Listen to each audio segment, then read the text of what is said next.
Bon matin à vous tous qui vous joignez à moi aujourd'hui. Mon invitée a été le déclencheur de nombreux éveils qu'elle a elle-même vécu grâce à Gangaji, une enseignante spirituelle américaine. Elle a dit « Ça l'a percé le mystère, je suis rentrée à la maison. La plénitude de l'instant présent a pris toute la place. Je ne vis plus que dans cet instant présent où tout est fluide, simple et parfait. Tout est vide et plein à la fois. Je ressens une plénitude tranquille que des bulles de joie et d'amour viennent parfumer occasionnellement. Je suis d'une insouciance enfantine et d'une vastitude infinie. Je vois l'amour et la beauté dans chaque brin d'herbe et dans l'immensité du ciel bleu. Une grande simplicité et une ouverture totale se baladent dans l'espace que j'appelle moi. La grâce a tout raflé et envahi chacune de mes cellules. Elle a tout transformé. Je suis devenue la grâce incarnée. Je baigne dans un océan d'amour. Donc, mesdames et messieurs, accueillons non seulement une éveillée, mais une éveilleure, Madame Claudette Vidal. Bonjour, Claudette. Bonjour Myriam et bonjour à tous les auditeurs. Ça fait drôle d'entendre le mot madame. Il me semble que jamais personne ne m'appelle madame. Alors, on va continuer avec Claudette parce que je trouve ça mignon et en même temps, je m'y retrouve pas tout à fait. Claudette, c'est vraiment un privilège de t'avoir en entretien. Tu as été le déclencheur de nombreux éveils. Et quand on écoute les mots qui traduisent l'état dans lequel tu es, j'allais dire tombé, je ne sais pas si c'est le bon mot, ou qui t'a envahi, on a envie d'en savoir plus. Comment est-ce qu'on peut vivre cette grâce? Je me rappelle peut-être des années avant l'éveil où ce mot-là m'interpellait. J'ai un peu lu à propos de l'éveil, mais en fait, j'avais assez peu de connaissances et je peux dire que l'ensemble des connaissances que j'avais étaient erronées. Ça ressemble pas du tout à ce qu'on raconte. C'est infiniment plus grand et infiniment plus simple parce que c'est notre état naturel. Donc, on a l'impression qu'il nous arrive un truc magnifique, mais en fait, c'est tellement le lot de tout le monde d'être comme ça, et on se rend compte que quand la conscience que nous sommes est identifiée à l'ego, c'est ça qui n'est pas naturel, cette identification au personnage, au corps, au mental. Et quand ça se détache, ça devient simple, doux, joyeux, et surtout, ça devient tout à fait naturel. Donc, on passe de quelque chose de pas naturel à quelque chose de naturel et ça me plaît bien. Et j'allais dire, qu'est-ce qu'on doit faire, même si j'entends les sages dire qu'il n'y a rien à faire, comment qu'on peut soulever le voile de l'oubli qui a été déposé sur notre véritable nature? C'est une question qui me touche. C'est une question qui me touche beaucoup. C'est vrai que, là, ça vibre de partout, là, c'est magnifique. C'est vrai qu'il n'y a rien à faire, et là, j'ai envie de le mettre entre guillemets. L'éveil, c'est en fait sortir de l'ego pour que l'âme descende au premier plan, et cette âme qui est individuelle fusionne avec la totalité de ce qui est. Notre âme sait. Il y a un chemin intérieur qui est déjà inscrit, non pas dans les détails, mais dans les grandes lignes. Et pour moi, le chemin de l'éveil, c'est se connecter à ce qu'il y a de plus beau, de plus grand en soi, c'est-à-dire notre âme. Et c'est notre âme qui, dans cette incarnation, a décidé que c'était le moment de s'éveiller. Évidemment, on pourrait dire qu'au moins 90% des gens n'ont aucun élan, aucune idée de l'éveil. Ils vont parfois même plutôt le ridiculiser. C'est pas ce qu'ils sont venus faire dans cette vie. Nous sommes incarnés des milliers de fois avant de simplement être capable de lire un livre sur l'éveil. Ça arrive pas comme ça. Ça se prépare par des milliers de vies, comme je le disais. Et puis, on ne choisit pas d'avoir l'élan pour l'éveil. C'est en nous. Et tout ce que nous pouvons faire avec notre conscience, c'est s'en rendre compte et suivre le chemin que ça nous dit de l'intérieur. Alors moi, je salue et j'honore les gens qui vont aller vers le christianisme, le bouddhisme, le taoïsme, ou plutôt comme moi dans la spiritualité laïque, où je trouve que tous les courants spirituels ont quelque chose de magnifique à nous offrir et j'aime bien piger à gauche et à droite. Cependant, même dans cette spiritualité laïque, il m'a fallu quelques temps après l'éveil, on pourrait dire quelques mois, pour me rendre compte que le mot de ce qui m'a tellement touchée s'appelle la non-dualité, l'Advaita, et j'y ai été conduit par Ramana Maharshi, qui a permis l'éveil de Papaji, qui a permis l'éveil de Gangaji, qui a permis l'éveil de Claudette. Je suis vraiment dans cette lignée. Et après, bon, se sont ouverts tous les autres courants et maintenant, et depuis plusieurs années, j'ai un lien très proche, notamment avec le Christ, mais aussi avec Yogananda, avec Babaji. Pour moi, tout ça, c'est magnifique, mais j'aime que les gens se sentent libres de trouver en eux ce qui fait sens. Et si pendant un certain temps, ce qui fait sens, c'est de suivre les enseignements de Claudette, c'est de baigner dans sa présence, c'est ça qui ravit votre cœur, qui répond à l'appel intérieur. Je dis alors c'est ce qu'il faut faire, mais s'il faut aller ailleurs, c'est parfait ailleurs aussi.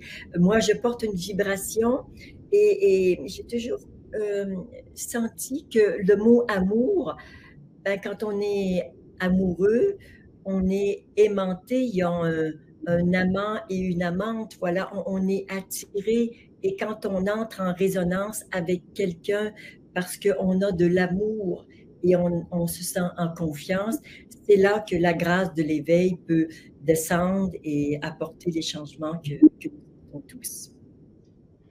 Tu dis, il faut vraiment sortir de l'ego, mais comme être humain, on se rend même pas compte quand notre ego est à l'heure. Donc, comment est-ce que concrètement on fait ça, sortir de l'ego? D'abord, on commence tout doucement par s'en rendre compte.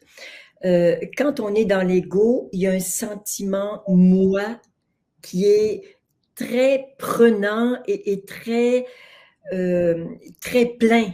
Tu vois, moi, c'est vraiment un gros truc.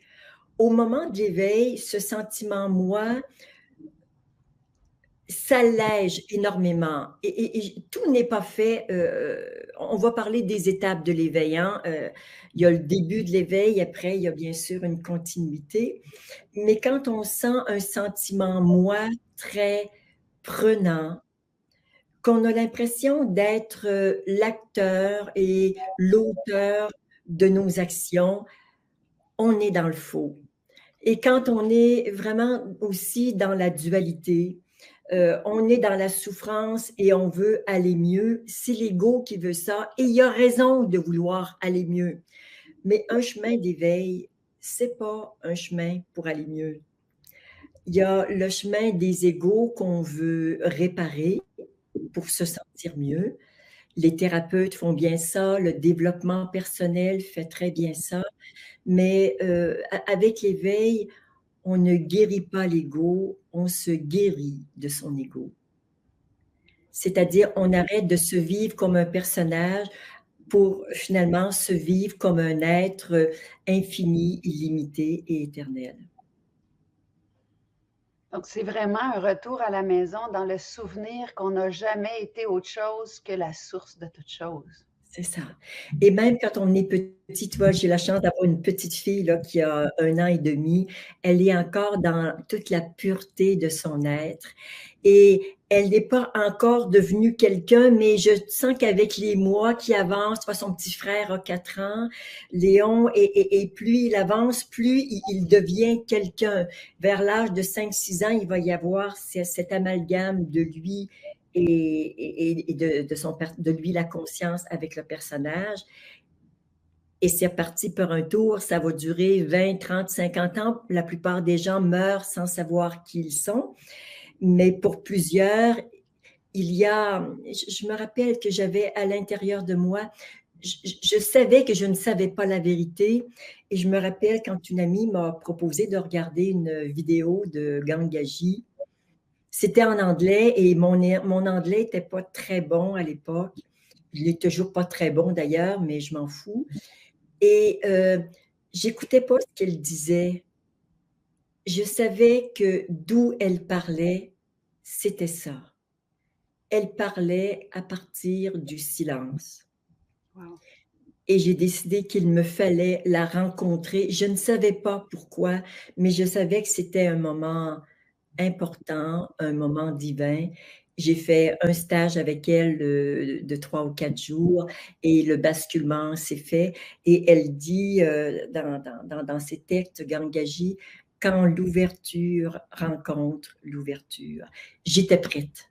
Alors pour plusieurs, il faut plusieurs rencontres, mais moi, une seule rencontre avec Gangaji et ça a basculé et je savais que je ne la rencontrerais jamais. Et je savais aussi qu'après l'éveil, on est fragile, on ne comprend pas tout. Moi, je pensais qu'après l'éveil, tout était parfait, que je serais dans un bonheur et une extase infinie. C'est absolument pas comme ça que ça fonctionne. Je dirais des bouts d'ego, des souffrances d'avant sont revenus. Et là, je me suis demandé qu'est-ce qui m'arrivait. Et là, j'ai commencé à faire des recherches pour me rendre compte que si l'ego est un basculement immédiat, tout le nettoyage de ses mémoires, je dirais de son ancien personnage, dure plusieurs années. Et pour moi, ça a duré 5 ans jusqu'à la réalisation. Une autre étape vraiment très importante où il n'y a plus d'ego, où il n'y a que l'être. Et même depuis cette période, ça n'arrête pas de s'agrandir à un niveau planétaire, cosmique et universel. Bon, c'est pas quelque chose de figé, mais c'est quelque chose qui ne cesse de grandir à l'intérieur de l'être qui vit ce grand basculement. Et tu dis que c'est une ouverture qui a rencontré une ouverture.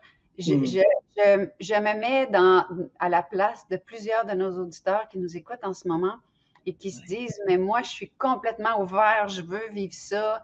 Leur intention est puissante. Mm. Donc, qu'est-ce que tu répondrais à ces gens-là? Mm. Pour qu'eux autres aussi puissent sentir que chaque parcelle de leur moi égotique puisse être transformée par l'amour divin. OK.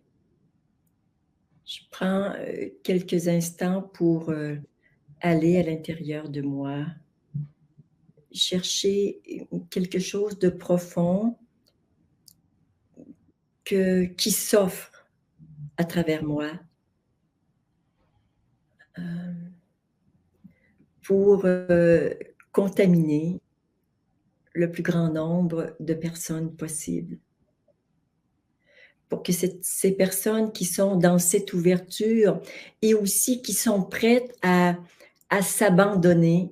Et il y a souvent des peurs qui arrivent vers la fin, la peur de mourir, bon, la peur du vide pour plusieurs. Je me rappelle que Gangaji a dit, quand ça va arriver, vous allez être terrifiés. Ah, je vais être terrifié. Alors j'attendais la terreur. Je me dis, viens, chère terreur, et j'ouvrais mes bras et je dis, oui, prends-moi. Tu vois, mais c'est un saut dans le vide où tu donnes ta vie à quelque chose de plus grand.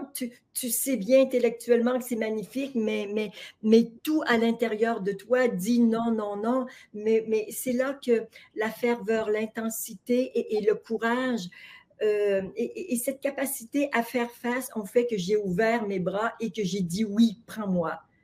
Et ça m'a pris. Donc, la terreur est face à la perte de tous nos repères d'identification. Exactement. Ouais, ouais. C'est la perte du sentiment, moi, je suis quelqu'un, qui en fait est une immense sécurité.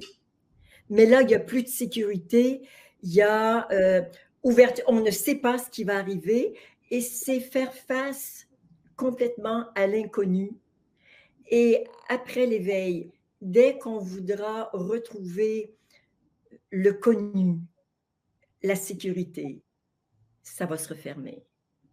Et s'il y a des bases, je dirais, pour que cet éveil se maintienne, parce qu'il y a des personnes qui le perdent quelques mois, quelques années, je dirais que les 3 bases, c'est de rester dans une insécurité totale, une impuissance totale et une incertitude totale. Et dans cette incertitude, impuissance et insécurité, je me déshabille de tout ce qui m'a sécurisé et de tout ce qui m'a donné mon sentiment, moi, pour vraiment me laisser prendre par quelque chose de plus grand et découvrir que ce truc, entre guillemets, beaucoup plus grand, je suis cela. Ce que nous sommes est infini, illimité, éternel, vide et silencieux. Mais quand la conscience est identifiée au petit moi, c'est sécurisant et c'est aussi une habitude, mais de vraiment tout lâcher.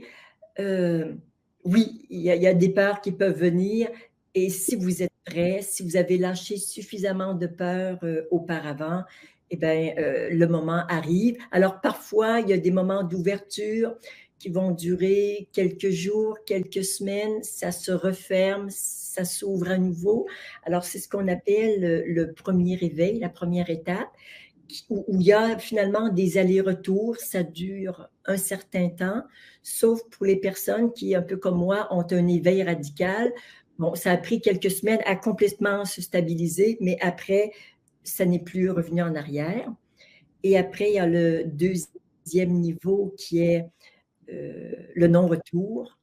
Et là, ça devient stable. Et là commence le grand nettoyage de tout ce qui a créé le personnage dans cette vie, dans les vies antérieures, les mémoires transgénérationnelles. Il y a tout ça à nettoyer. Et ensuite, dans la troisième partie, on arrête, je dirais, toute volonté. Il n'y a plus de vouloir, plus de savoir, plus de pouvoir. Et la quatrième étape, c'est vraiment le grand éveil, la réalisation. Alors, quand je suis arrivée là, je me suis dit, ouf, enfin. Et là, j'ai appris qu'il y avait 23 niveaux de réalisation. Et ça veut dire que ça continue. Et vraiment, c'est d'une beauté incroyable. Incroyable. Je rends grâce pour ce vécu et le bonheur que j'ai à partager, ce qui est fondamentalement naturel pour tous les êtres humains.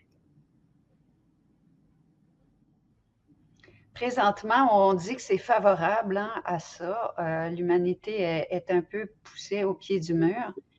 Et on est vraiment épuisé de la souffrance, de la misère, de nos impuissances, des révoltes, des frustrations, de la peur. On est épuisé de tout ça, des guerres. Et se libérer de tout ça. C'est bien aussi de prendre ce chemin de l'épuisement. Il y a ce dont j'ai parlé me concernant, c'est que de l'intérieur, on sait que c'est pas ça, qu'il y a autre chose. Mais il y en a qui ont moins ce goût de ce qu'ils étaient avant. Alors, ils essaient, ils travaillent, ils font beaucoup d'efforts et quand ils ont tout essayé, ils disent, bon, mais on va essayer une autre voie. Et c'est là que la spiritualité arrive. C'est que la spiritualité, c'est pas une amélioration de l'ego, c'est vraiment c'est une mutation complète. Et c'est vrai qu'avec ce qui se passe actuellement, on pourrait penser, Myriam, on pourrait penser que ça va de moins en moins bien, Moi, j'ai constitué il y a quelques années, je ne sais pas si tu le sais, mais une petite équipe de gens qui font du calibrage, c'est-à-dire qu'ils calibrent les niveaux de conscience. On s'est basé sur les travaux de David Hawkins avec son livre Pouvoir contre force, où il parle de l'utilité de tous ces calibrages dans toutes sortes de domaines, y compris la spiritualité. David Hawkins est un être éveillé qui a un psychiatre aussi et un grand kinésiologue. Et l'équipe mesure régulièrement le niveau de conscience de l'humanité. Il était à 190, je crois, dans les années 95. Il est maintenant à 220, 225. En France, au Québec, peut-être dans les 230, 235. Les gens qui viennent à mes stages sont dans les 300, 400, 500. Le basculement commence vers les 600. La réalisation se fait dans les 700. Et entre 700 et 1000, il y a quelque chose d'absolument grandiose qui se produit à ce niveau-là. Donc, on voit que les épreuves qui sont vécues ont pour effet de transformer les personnes, même si ça semble difficile. Les grands changements intérieurs se font après un divorce, après un cancer, après des pertes importantes. C'est là que vraiment les fondements se transforme et que la personne se libère et commence à se désidentifier petit à petit. Et ce qui m'est arrivé il y a, la fois, quelques mois, parce que moi, je continue de grandir, je vais faire un lien avec quelque chose que j'ai dit souvent. Je suis et nous sommes des petits colibris. Il y a un incendie absolument immense et le petit colibri prend 1 ou 2 gouttes d'eau dans son bec et va le porter sur l'incendie. On sait que ça ne fait pas grand-chose, mais on ne peut pas faire autrement que de le faire parce qu'on écoute notre cœur et notre cœur, il nous dit « Vas-y, va porter ta goutte ». Je me suis rendu compte quelques années après que le petit colibri, puis je ne pouvais plus dire ça, c'était plus vrai. J'étais plus un petit colibri, j'étais un canadair. À force d'apporter des gouttes, j'étais devenu un outil beaucoup plus conséquent pour éteindre les feux de forêt. Alors, je me suis dit, si moi, je peux le faire, d'autres peuvent le faire. Alors, j'accompagne des personnes à devenir des canadaires, ces fameux, tout le monde en France ne les connaît pas, mais ces gros avions qu'on utilise pour éteindre les incendies, les feux de forêt. Dans ce même ordre d'idée, pendant des années, j'ai accompagné des êtres, des individus vers l'éveil. Et maintenant, ma vérité, c'est pas que les gens s'éveillent, mais qu'ils deviennent des éveilleurs. Et le titre d'un texte que je vais te proposer prochainement, c'est « Soyez des éveilleurs et pas que des éveillés ». C'est de ça dont on a besoin pour aller rapidement parce que c'est le moment. Il y a un momentum sur la planète, mais aussi dans notre système solaire, dans notre galaxie, c'est universel. C'est pas nous qui avons inventé ça. Ce sont des forces absolument gigantesques qui nous traversent. C'est pas nous qui l'avons décidé. Nous sommes portés par ces forces et on peut juste se rendre compte que les efforts que nous faisons vont porter des fruits qui n'étaient pas possibles d'avoir il y a quelques années. Donc, il y a un momentum absolument magnifique pour que les gens s'éveillent et qu'ils deviennent des éveilleurs, qui vont devenir des éveilleurs, qui vont devenir des éveilleurs. Et dans quelques décennies, ça va être bien différent. Mais c'est vraiment tout à fait en corrélation avec l'élan qui m'a traversé de créer cette série, Le Grand Éveil de l'Humanité. Ouais. Parce que j'ai senti que pour moi, j'étais à ce carrefour-là. Que je m'y intéresse depuis de nombreuses années. J'ai senti un momentum, mais aussi le momentum de partager parce que je ne suis pas seule. Hein. Il y a beaucoup, beaucoup de gens qui cherchent la petite porte étroite. Je portais à la petite porte étroite, c'est de réaliser la grandeur de notre véritable nature est loin de là. Et pour vraiment le réaliser, le vivre dans sa chair, ce que nous sommes vraiment, s'il est un chemin, c'est le chemin de l'abandon, le chemin du lâcher-prise, le chemin cesser de vouloir être quelqu'un et commencer à raisonner avec l'idée que nous sommes rien. Et parce que nous sommes rien, nous sommes tout. Mais cette réalisation, c'est la même pour tout le monde, mais elle se fait dans un espace particulier. Donc ça, c'est notre individualité qui fait que ça se passe ici et pas ailleurs, mais la réalisation, elle est la même.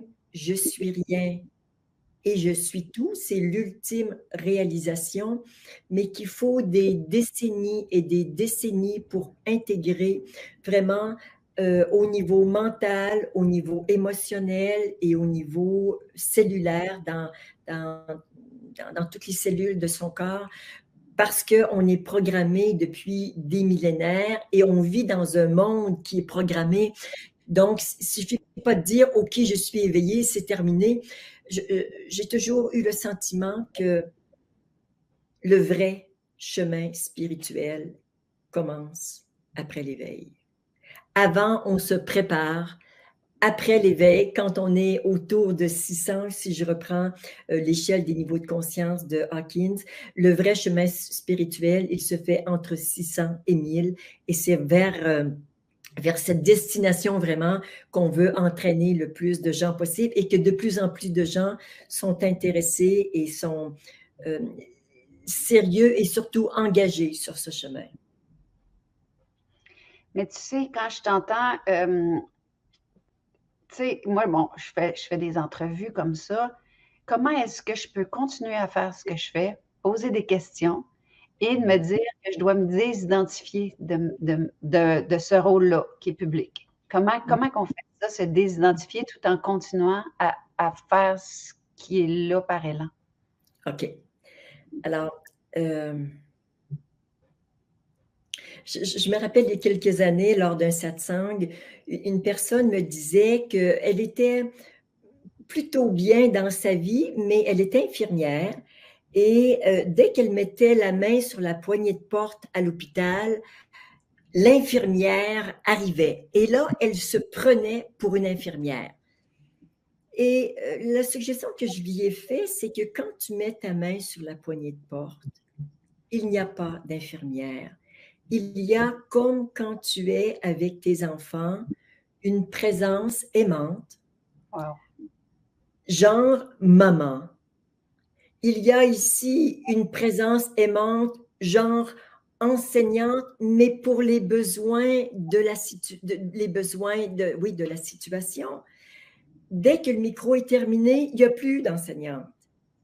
Oui, je comprends. Et si je suis avec une copine, il y a une amie ou il y a une personne qui vit simplement dans la présence. Alors, la beauté de la présence, c'est qu'elle est tout et rien et parfaitement malléable. Et si je décide de me faire une salade après l'entrevue, il va y avoir une présence cuisinière. Et si je prends ma voiture, une présence conductrice, mais dès que je descends de ma voiture, il n'y a plus de conductrice. Alors, je saisis un peu comme de s'habiller d'un vêtement pour le temps qu'on en a besoin. C'est ça. Puis c'est drôle parce que je me branche tout le temps à plus grand avant chaque rencontre. Donc, ça veut dire que c'est d'être dans cette présence-là beaucoup plus que dans le rôle. Exactement, exactement. Et le rôle devient, c'est ça, une couleur momentanée. Et dès que l'entrevue est terminée, il n'y a plus d'intervieweuse, il n'y a rien qui est là, juste une présence. Et j'aime bien faire dire aux gens pour vraiment se rapprocher de leur vraie nature, je suis présence incarnée. Et incarner, c'est important parce qu'on ne veut pas être une présence, comme on dit, cherchée. Ouais. Les perchés, on veut vraiment vivre ça dans le corps. Donc, je suis présence incarnée, interviewant quelqu'un, et après le interviewant quelqu'un, ben c'est fini, c'est de trop. Cette présence incarnée, elle va faire autre chose ou elle va méditer. Et voilà comment on revient à ce que nous sommes vraiment de façon très naturelle. J'aime ça parce que ça, c'est très concret. Donc, la suggestion, admettons au quotidien, c'est de se ramener constamment dans je suis la présence incarnée en train de, dans le Ouais, moment. exactement. Je suis présence incarnée qui s'occupe des enfants, ou qui s'occupe des malades, qui s'occupe des enfants. Et ça, ça nous ramène à la vérité parce qu'on est conditionné. Et bon, ça ne sera peut-être pas suffisant pour défaire tous les conditionnements, mais c'est un chemin qui est vraiment simple, à la portée de tout le monde et qu'on peut répéter aussi souvent que nécessaire. Il y en a une autre aussi que j'aime beaucoup et comment dire, qui nous fait beaucoup d'effet, c'est « Je suis puissance infinie d'amour ». Je suis puissance infinie d'amour. Ouais. Parce que nous sommes ça, mais on l'oublie, on se prend pour des mendiants de l'amour, pour « est-ce que j'aime assez ?» Non, dans la vérité la plus profonde, je suis puissance infinie d'amour. Et ça, ça ouvre le cœur, et quand le cœur est ouvert, après, on peut faire des belles et grandes choses. Mais tu vois, ici, c'était lanceur d'alerte il n'y a pas si longtemps. Puis, quand j'ai réalisé que si on avait tous réalisé notre véritable nature, on saurait la puissance qu'on est. Puis d'aller faire des actions à partir de cet espace-là, c'est tellement plus grand que de jouer à se battre comme humain, comme on a fait depuis des millénaires, puis qui nous a toujours menés aux mêmes places. Oui. C'est plus grand et en même temps, c'est détaché, c'est gratuit. On ne le fait pas pour un résultat, on le fait parce que j'ai l'élan de le faire, tout simplement. Et c'est gratuit, donc je suis mon élan. Et quand mon élan s'est concrétisé, ben, je passe à un autre élan. Je ne sais pas de quel élan j'aurais envie. Peut-être que j'irai marcher tout à l'heure parce que là, on a un beau soleil en Provence, c'est magnifique. Et ben voilà, c'est de suivre l'élan de son cœur. Et ça nous dit vraiment ce qui est juste. Et ce qui est important de voir, c'est l'espace de qui je suis est totalement vide. Donc, juste je suis, les gens qui sont que dans l'absolu trouvent que leur vie n'est pas passionnante. Parce que dans je suis, il n'y a rien. Et je dis toujours, s'il y a quoi que ce soit, c'est pas je suis, dans je suis, il n'y a rien et c'est d'une neutralité totale. Mais qu'est-ce qui me rend si vivante et amoureuse de ce que je fais, amoureuse du partage? C'est que mon âme veut ça. Moi, j'ai l'âme de quelqu'un, il y a beaucoup d'éveillés qui ne partagent pas. Ben moi, l'élan de mon âme, c'est de partager. Il y en a qui sont comptables ou qui sont dans les administrations ou dans les hôpitaux. Mais moi, vraiment, ce qui met mon cœur en joie, c'est de partager. Alors, quand on est connecté à son âme et à son être, on est dans « je peux tout », tout est possible. Et il y a une seule chose qui m'intéresse. Partager. Ça, c'est la vérité de l'entité qu'on appelle Claudette. Mais quand tu parles de ce grand vide que dans cet espace de je suis, il n'y a rien, c'est vertigineux, n'est-ce pas? C'est un peu face à ça qu'on vit autant de peur de se désidentifier. Parce que là, ce grand silence du rien, avant qu'on réalise qu'il y a tout dedans, il faut comme plonger dans ce rien. Moi, j'ai l'impression d'avoir plongé dans ce rien-là depuis que je suis enfant. Puis le tout, j'y ai touché quelques fois, mais pas autant que le grand rien. Oui.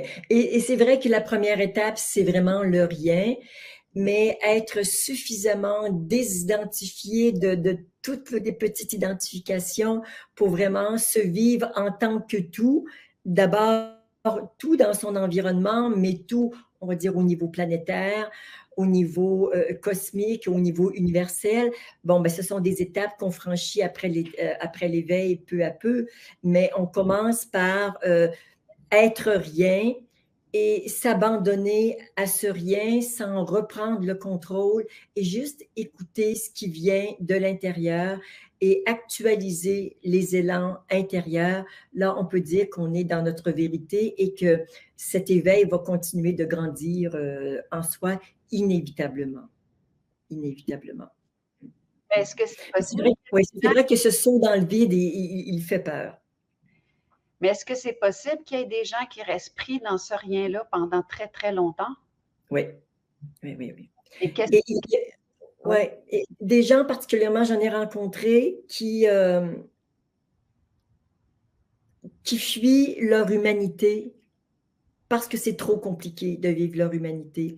Je me rappelle, il y a quelques années, une personne qui était présente à mon stage, un homme, et puis, bon, ben, pendant les jours de stage, on échangeait, et il y avait toutes les réponses d'un éveillé, tout. Ben oui, J'ai dit, il sait. oui. C'était pas intellectuel. Je savais dans sa vibration que c'était juste.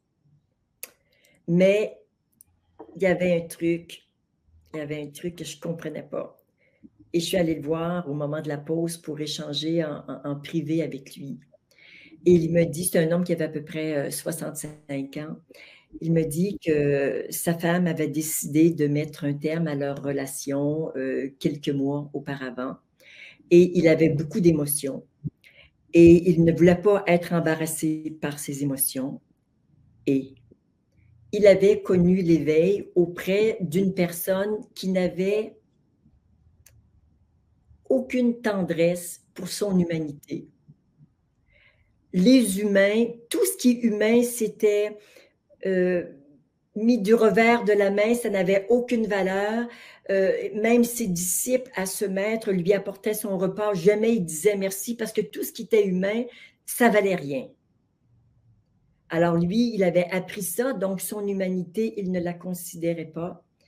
Et bon, j'ai pu l'aider à faire quelques pas comme si l'éveil était resté en haut et n'était pas descendu dans son incarnation et dans son cœur pour guérir ses blessures, guérir son humanité et enfin être capable d'aimer. Parce que être éveillé, et les gens croient que l'amour vient avec l'éveil, mais pas du tout.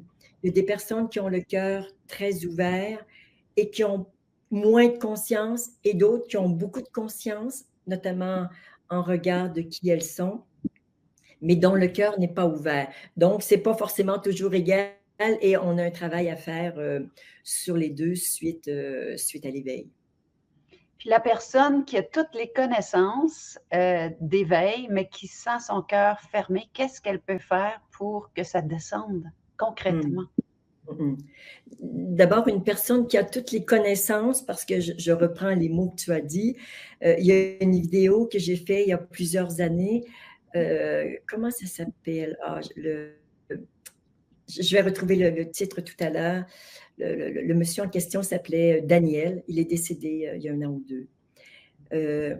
Il avait toutes les connaissances et il n'était pas éveillé.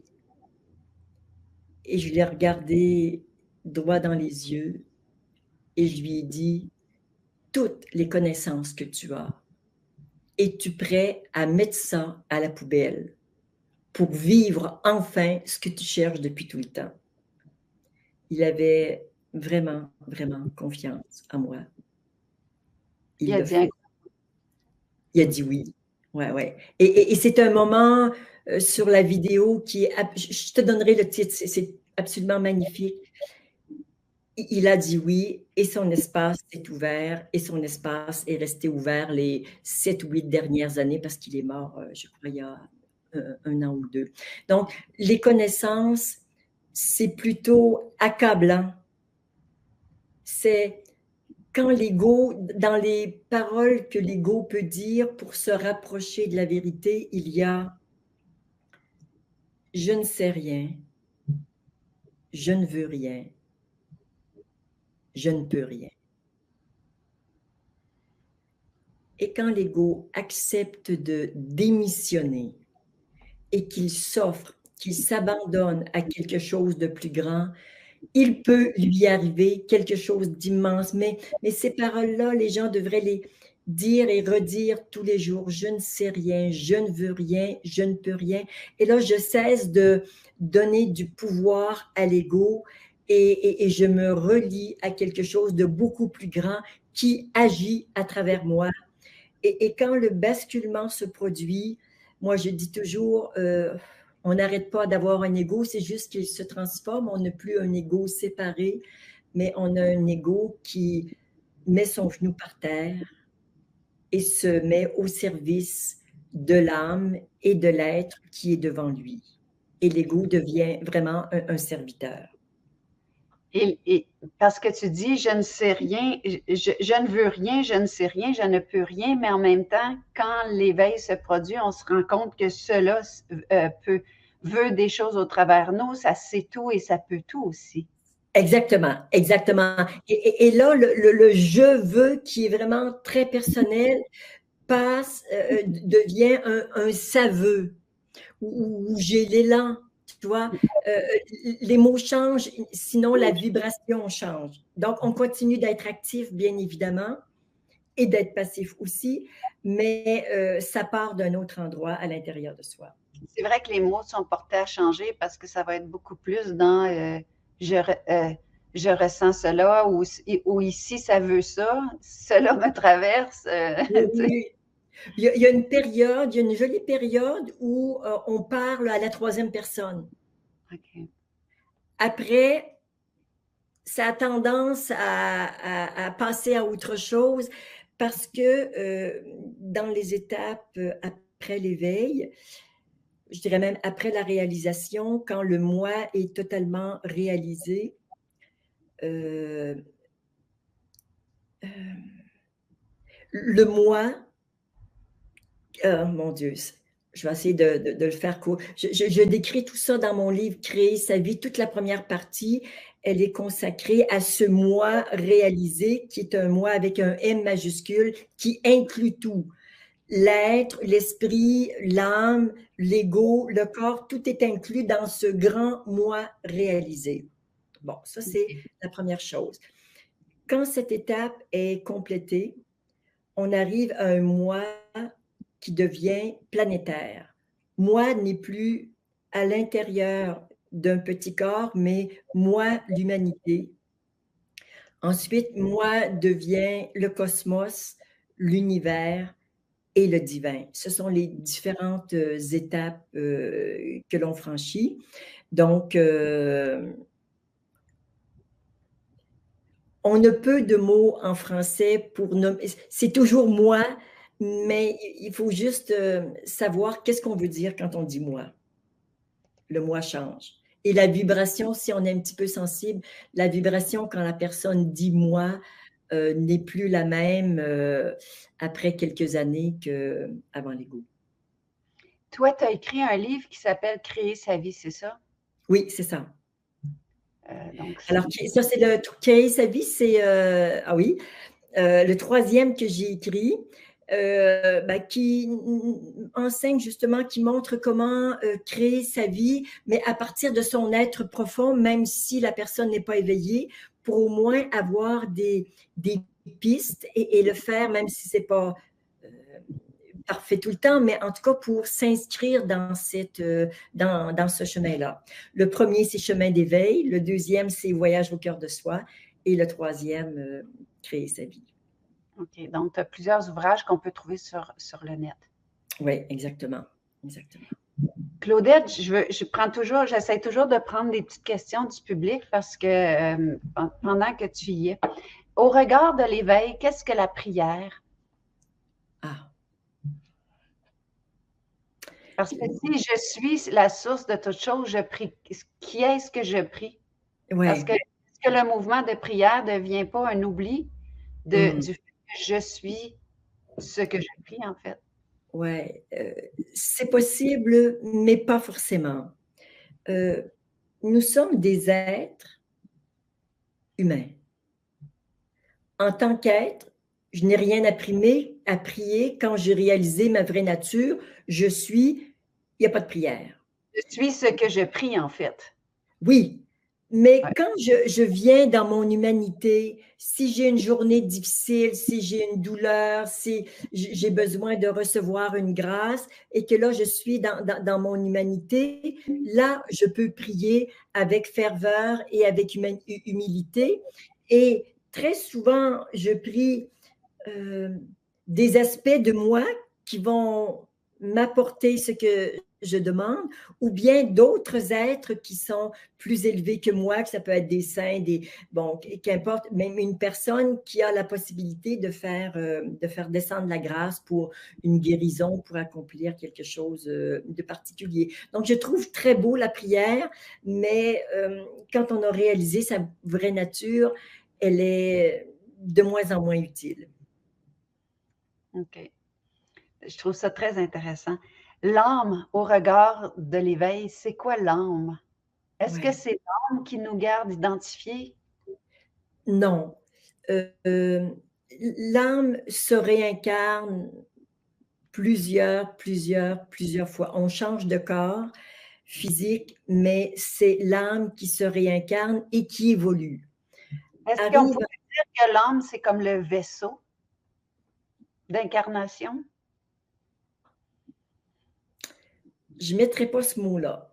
OK. Ouais. Et là, je me connecte à mon âme et ça dit non, ici. Mon âme savait que dans cette incarnation, il y aurait l'éveil. C'est comme si ma destinée est déjà inscrite dans mon âme. Je ne fais que la découvrir peu à peu. Ce que je me suis rendu compte, ce que je me rends compte chez les gens que j'accompagne, c'est avant l'éveil, c'est vraiment l'ego qui est sur le trône.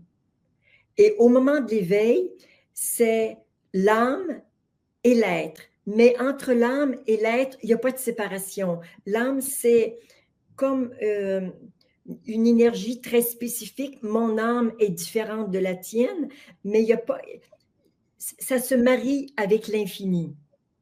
C'est Alors, dans l'âme qu'on retrouve les spécificités de chacun. complètement. Et en regard de son âme, ben, c'est ça, on fait des interviews, ou bien on joue au tennis, ou bien on fait de l'informatique, et tu vois, on dit je le sens à l'intérieur, ben, c'est vraiment parce que on est relié à son âme. Et c'est pour ça qu'on ne décide de rien, on peut juste se relier à ce qu'il y a de plus beau, de plus grand en nous, et mettre ça en mouvement, réaliser ça. Et quand on est au service de son âme, ensuite, on se rapproche de son esprit, mais on est toujours, je suis celui qui est. Je dirais, la lumière éternelle, elle est portée par son esprit, et plus concrètement, c'est son âme qui donne la feuille de route. C'est comme la coloration ici est dans l'âme. L'âme Exactement. a la coloration qui va faire qu'on va mettre l'étiquette Myriam ici, Claudette là, ainsi de suite. Exactement. Et surtout qui va donner les élans, que toi, tu Ouais. vas faire ceci ou cela. Tu n'as pas choisi de faire ça, c'est juste, tu le fais parce que ça te fait plaisir. Ben, si ça te fait plaisir, ce n'est pas une affaire d'ego. L'ego est au service d'une âme qui, elle, utilise ça comme chemin d'évolution, comme chemin d'éveil. Pour moi, c'est parce que ça a le don, le talent de le faire. C'est facile, c'est fluide. Puis, c'est ça. Tu sais, je fais les choses selon les élans. Intéressant. Je vais avoir une dernière question. Ouais. Quelle sera la prochaine étape? Quel sera l'objectif après que l'humanité aura franchi les limites d'un mental dualiste et compétitif de survie? C'est quoi? Tu sais, parce que là, on voit que l'humanité s'en va dans le corridor de l'éveil. Moi, je le vois. Je ne sais pas si tout le monde le voit. Je vois que c'est enclenché. Mais après que tout le monde va être éveillé, est-ce que ce monde-là va avoir encore une raison d'être? Tellement. C'est comme si parce que je suis éveillée, j'aurais plus de raison d'être. Non, mais ce que je veux dire, c'est qu'on vit quand même sur une planète de dualité. Est-ce que la planète va Oui, devenir juste un jardin d'Éden, comme c'était Oui, prévu. Gaïa est en train de monter en vibration, elle aussi. On l'a mesuré récemment, je crois qu'elle est autour de 550. Donc, Gaïa est en train de monter. L'humanité est en train de monter. Et les gens, plutôt que de se battre pour ceci ou cela, vont simplement euh, déployer leurs ailes, exploiter leur talent, vivre dans la joie, dans la sagesse, dans l'amour. Mais euh, même après l'éveil, il y a encore tellement de possibilités que on a encore de belles grandes décennies devant nous pour que les choses se transforment. Et je ne cherche pas trop à faire des prédictions. Je me dis, ce qui compte, c'est le moment présent. Et revenons à ce qui est vrai ici et maintenant, indépendamment de ce qui va arriver. En fait, personne ne le sait et fondamentalement, ça n'a aucun intérêt. Je ne sais pas si je vais être en vie demain, je ne sais pas ce que je vais avoir l'élan de faire demain. J'essaie juste de vivre mur à mur mon instant présent et je ne me préoccupe ni du passé ni du futur. Je n'ai pas le temps parce que je suis trop passionnée par l'instant présent. Tu es passionné par l'instant présent. Tu peux-tu élaborer? Ouais, je suis là avec toi. Je vibre à tes questions, sachant que tes questions, bon, éveillent quelque chose en moi que toutes les deux, on a envie d'offrir au plus grand nombre de personnes. Alors, chez moi, c'est ouvert, c'est dans une puissance gigantesque pour vraiment rayonner, irradier. Donc, vraiment, tout mon cœur et tous les êtres, parce qu'évidemment, ma conscience est grande, mais je suis accompagnée par beaucoup d'êtres sur plusieurs plans, beaucoup d'êtres de lumière de tous les niveaux qui m'accompagnent et ceux qui suivent notamment nos méditations le mardi soir, Sanat Kumara, Jésus, Marie, Yogananda, Babaji, beaucoup de grands êtres qui ont à cœur l'évolution de la planète m'accompagnent, me donnent des ressources, de la lumière, de l'énergie pour faire en sorte que le message soit le plus puissant possible. Et justement, hier soir, comme à tous les mardis, nous avions notre méditation à 19 h. En passant, on va inviter les gens qui ont envie de se joindre à nous pour la méditation. C'est totalement gratuit. Et nous avons commencé une série de 8 méditations avec les 8 rayons sacrés.